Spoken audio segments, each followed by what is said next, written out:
చాలా మమ్మల్ని అసలే కన్ఫ్యూజన్ లో పెడుతున్నారు. అందులో సీసీ కెమెరాలు లేవంటున్నారు, రక్తం మరకలు ఉన్నాయి, దాని సంగతి ఏంటంటే దానికి చెప్పట్లేదు. మరి ఆత్మహత్య చేసుకుని హ్యాంగింగ్ ఉన్నప్పుడు కనీసం యూరినర్స్ రావాలి, అవి కూడా ఉన్నాయా లేవా మాకు చూపించలేదు. పేరెంట్స్ అనే మాట, కనీసం పేరెంట్స్ వచ్చిన దానికన్నా ఆపలేదు, ఎక్కడో హాస్పిటల్లో పడేసినారు. లోపల అడుగుతూనే సీసీ కెమెరాలు లేవంటున్నారు. మేమేమనుకుంటున్నాం అంటే వాళ్ళు చెప్పే మాదంటే మీకు బెనిఫిట్స్ ఆత్మహత్య చేసుకుని కాబట్టి బెనిఫిట్స్ అనేది రావాలంటే మీరు కోఆపరేట్ చేయాలి, పేరెంట్స్ కోఆపరేట్ చేయాలి. బ్లాక్మెయిల్ ఇది బ్లాక్మెయిల్.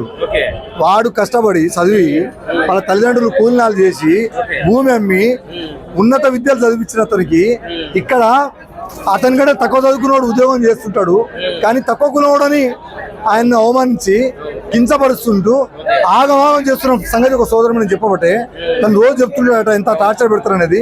అంటే ఒక గిరిజనుడు కింది కులము చిన్న ఉద్యోగం ఇంత వివక్షత ఉంటుందా?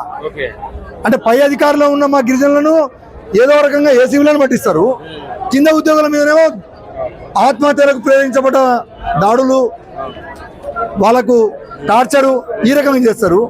ఏం బెనిఫిట్ గురించి బెనిఫిట్ ఎవరికైనా రిటైర్మెంట్ రోజు సాయంత్రం చనిపోయినా బెనిఫిట్స్ వస్తాయి. బెనిఫిట్ అనేది ఎవరు జాగిరా, ఇది రాజ్యాంగం కల్పించిన హక్కు. మా హక్కును నువ్వు కూడా బిచ్చం వేసినట్టు మాట్లాడొద్దు. వాళ్ళ కుటుంబంలో మాకందరికి ఉన్న అనుమానం ఏంది, ఏ రకంగా ఏం జరిగింది, ఎట్ట చనిపోయిండు. చనిపోవాల్సినటువంటి బలహీనుడు కాదు, తనకు ఎలాంటి చెడు అలవాట్లు లేవు, బాగా నాలెడ్జ్ ఉన్నాడు, బాగా చదువుకున్నాడు, థమ్సప్ కూడా అలవాట్లేదు పాపం. అంత మంచి అబ్బాయి చనిపోవాల్సినటువంటి పరిస్థితి. చనిపోవాలనుకుంటే తన వ్యక్తిగత సమస్యలు ఉంటే బయట చనిపోతాడు తప్ప పోలీస్ స్టేషన్కి వచ్చి చావడు. మరి ఇక్కడ వచ్చి చచ్చిపోయిందంటే ఒక ట్రైబల్ గా మీరు ఇస్తున్నటువంటి మా భరోసా ఇది. పోలీస్ స్టేషన్ అనేది రక్షించాలంటారు కదా, బయట మొత్తం కెమెరాలు పెట్టాం, లా అండ్ ఆర్డర్ మొత్తం మేము అదుపులో పెట్టామని చెప్తున్నారు కదా. పోలీస్ స్టేషన్ సీసీ కెమెరాలు పనిచేయడానికి మీ అధికారులు చెప్తున్నారు. మీ పరిస్థితి ఏంది? ఈ రాష్ట్రంలో ఉండబడిన నివసిస్తున్నటువంటి ప్రతి ఒక్క ప్రజల పరిస్థితి ఏంది? అంటే ఎమ్మెల్యే గారు వచ్చి కూడా ఏమవుతున్నారంటే మేము చెప్తున్న డిమాండ్ ఏందని మమ్మల్ని అడిగినారు. ప్రభుత్వం నుంచి వారు ఎమ్మెల్యే, అక్కడ ఆ నియోజకవర్గ ఎమ్మెల్యే, తప్పేం లేదు, వారు రావడమే మా గొప్ప. ఎందుకంటే అధికారంలో ఉన్న ఎమ్మెల్యే ఇక్కడ దాకా రావాల్సిన అవసరం లేదు, వచ్చిండు, వారిని మేము స్వాగతిస్తున్నాం, కాదనట్లే, మంచి మనసుతో వచ్చిండు. మేమేమంటున్నాం అంటే ప్రత్యేకంగా ఈ ఆత్మహత్యకు ప్రేరేపించబడినటువంటి కారణాలు ఉంటాయి కదా, ఆ కారణాలకు సంబంధించిన అంశము బయట తీయమంటున్నాం, మేము డిమాండ్ చేస్తాం. ఇప్పటి వరకు డీసీపీ సిపి ఎవరు కూడా అడ్రస్ చేయలేదు వీళ్ళను. కుక్క చచ్చిపోతే కూడా పక్కకి వేస్తారు, కనీసం మా గిరిజనుడు చచ్చిపోతే కనీసం మందలిస్తానికో వాళ్ళ పేరెంట్స్ మాట్లాడడానికి రాలేదు. ఇది బాధ కదా మాకు. అసలు మీ డిపార్ట్మెంట్ ఒకటే పోలీస్ కులం అంటున్నారు కదా మీరు, మీ పోలీస్ కులంలో మీ ఇంట్లో ఒక అతను చనిపోతే మీ ఇంట్లో ఉంటారా? మీ పనులకు మీ సొంత పనులకు పోతారా? ఇది కరెక్ట్ కాదు కదా.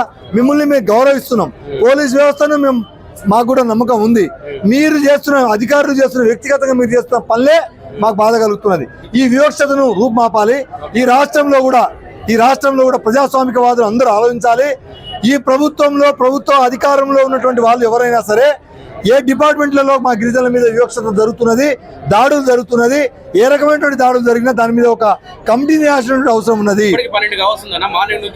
మార్నింగ్ కాదు, రాత్రి నుంచి ఒక్క స్పందన కాదు.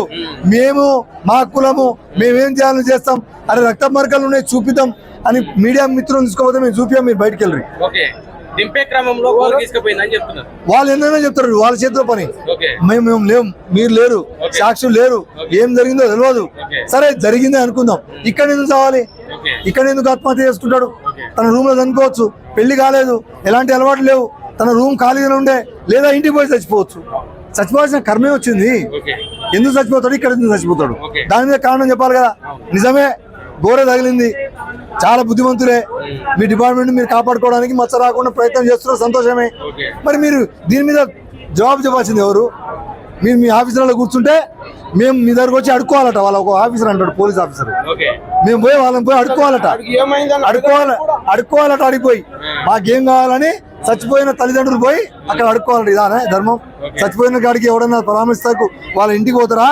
లేదా చచ్చిపోయినోడి కుటుంబ సభ్యులు వచ్చి పై అధికారుల దగ్గర పోయి మా కొడుకు చచ్చిపోయిండు మమ్మల్ని పరామర్శించడానికి రూమ్ పోయి పరామర్శించుకుంటారా?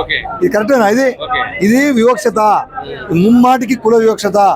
ఇది కింది కులాలను ఒక దరిద్రమైనటువంటి కనుచూపుతాడు. వాళ్ళ దృక్పథము, వాళ్ళ మైండ్ సెట్టే, పై అధికారుల మైండ్ సెట్టే. మీరు ఈ రాష్ట్రంలో నేను చెప్తున్నాను కాదు, కఠినం కావచ్చు కానీ మా ఉద్యోగులతోటి. వాళ్ళు వచ్చేది కానిస్టేబుల్ ఉద్యోగం, వాళ్ళకు ఉన్నది హోంగార్డ్ ఉద్యోగం, వాళ్ళకున్న హెడ్ కానిస్టేబుల్ ఉద్యోగం, ఏఎస్ఐ ఉద్యోగం. చాలా మంది వాళ్ళ పార్కులలో ట్రీ కటింగ్స్ కాడ ఉన్నారు, మా వాళ్ళు ఇళ్లలో పనులు అంటు తోమే కాడ ఉన్నారు, వండే కాడ ఉన్నారు మా ఎస్టీ ఉద్యోగులు, కానిస్టేబుల్ కానీ హోంగార్డులు కానీ. ఎందుకు ఈ వివక్షత అంటున్నా? 100% చెప్తున్నా. రాత్రి 12 అయినా ఆ కుటుంబ సభ్యులకు న్యాయం జరిగేంత వరకు ఇక్కడి నుంచి మేము లేవము. ఎంత దూరం అంటే అంత దూరం పోతాం. గేట్ వేస్తున్నారు, మమ్మల్ని కొడతారా, లాఠీ చార్జ్ చేస్తారా చేయండి, కేసు చేస్తారా చేయండి, దేనికంటే దానికి రెడీ సిద్ధం. మాకు లాభం, మాకు న్యాయం జరిగే వరకు, మా వివక్షతను విడనాడే వరకు మేము వదిలిపెట్టాం.